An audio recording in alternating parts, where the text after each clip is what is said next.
Mahkamah Negeri yang nyala perkara yang diajukan oleh masyarakat yang usia pernikahannya belum memenuhi usia pernikahan berundang-undang diterima tahun 2019 itu per Agustus ada 97 perkara, sementara di tahun 2020 per Agustus per hari ini tanggal 6 Agustus 2020 ada 297, ada pelonjakan 200 perkara.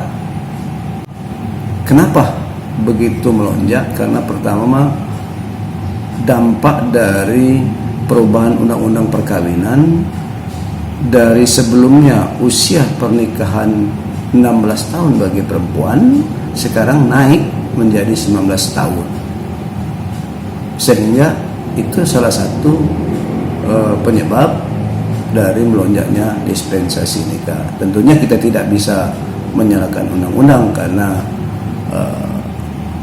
ada sebab dan akibat undang-undang ini muncul sehingga usia ini naik dari 16 sampai 19. Dan di lapangan dapat kita temui bahwa hampir rata-rata mereka mengajukan dispensasi nikah karena usianya kurang dari 19 tahun. Rata-rata mereka sudah melakukan hubungan suami istri sementara mereka belum terikat dengan perkawinan.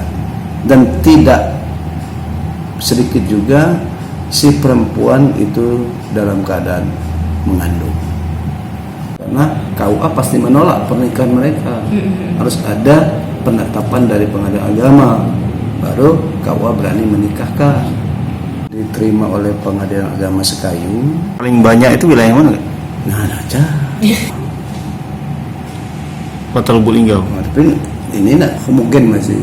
Dan heterogen kita ini kan dari seluruh provinsi ada hidup di Linggau ini kan.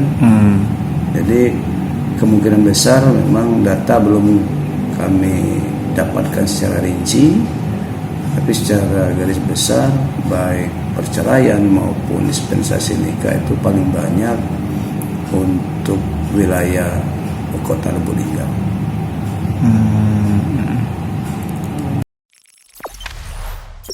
Jangan lupa subscribe, share, komen, dan like ya.